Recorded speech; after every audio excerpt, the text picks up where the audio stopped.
Jeudi 22 mai 2025, quatrième sortie de l'éco-bulletin pour la semaine. Bonjour, bonsoir à tous. Voici les informations qui dominent l'actualité.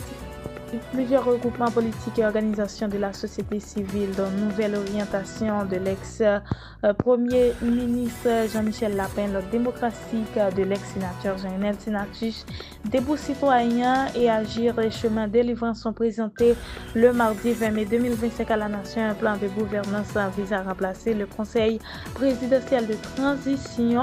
Ce plan prévoit un pouvoir exécutif transitoire bicéphale constitué d'un président issu de la Cour de cassation garant de la neutralité et de la continuité institutionnelle et d'un premier ministre de consensus issu d'une large consultation nationale qui sera à la tête d'un gouvernement selon le document de 17 pages détaillant les garants et les grandes lignes de cette nouvelle gouvernance.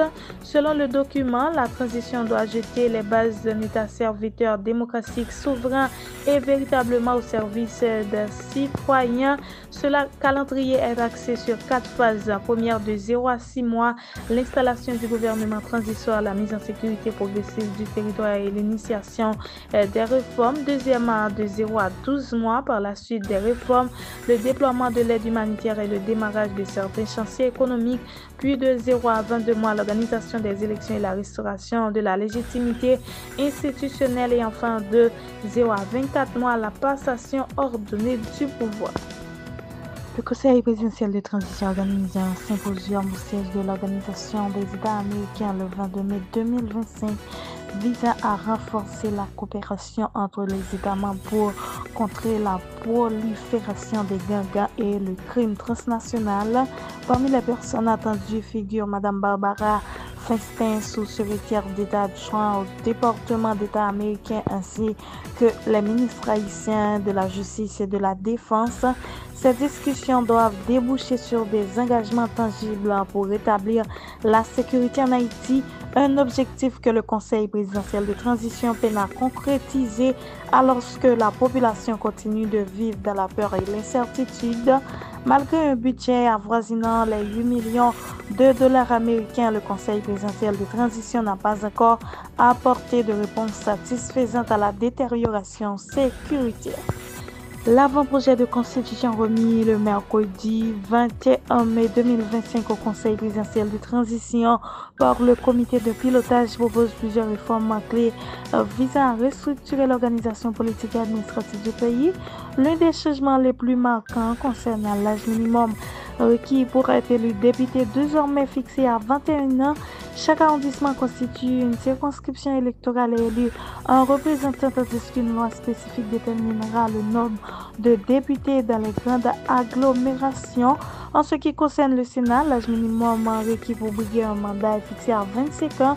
Par ailleurs, la nouvelle constitution réduit le nombre de sénateurs par département passant de 3 à 2. Cette mesure vise à redimensionner la Chambre haute et à optimiser son fonctionnement en accord avec les principes de gouvernance efficace. Autre innovation majeure, l'instauration de gouverneurs élus par département pour se porter candidat à ce poste. Il faudra avoir au moins 25 ans, contrairement aux sénateurs et députés. Cette fonction sera rééligible indéfiniment. Ce dispositif semble vouloir assurer une continuité administrative au niveau local, bien que son application puisse soulever des questions sur le renouvellement du leadership départemental. Plus d'une vingtaine de personnes ont été tuées dans le département de l'Artibonite de l'après-midi du mardi 20 mai 2025 lors de massacres perpétrés par des groupes d'autodéfense de la coalition de Jean Dini, a confirmé la porte-parole de la Société de la Commission de dialogue, de réconciliation et de conscientisation pour sauver l'Artibonite. Bertie Doras, intervenant ce matin à l'émission Le Rendez-vous, selon Madame Horace, la tête de 14 personnes d'un pasteur âgé de 86 ans ont été décapités par les individus sur la cour de l'église baptiste Maranatha de Préval. Des membres du groupe d'autodéfense voulant défendre leur communauté contre les bandits armés de Grand Griffe, entre autres, ont tourné leurs armes vers des membres de la population. Ces derniers ont perpétré un massacre dans les localités Préval pour venger l'assassinat d'un membre de la coalition Jean Denis. Ils ont assassiné plus de 20 personnes qui l'approchent de ne pas lutter contre le Grand Griffe. Parmi ces 14 personnes figurent un vieillard d'environ 90 ans, des personnes âgées d'environ 60 ans, une mère et son fils. Ensuite, ils ont mis feu au temple. Ils ont aussi décapité un homme dans les parages de l'église.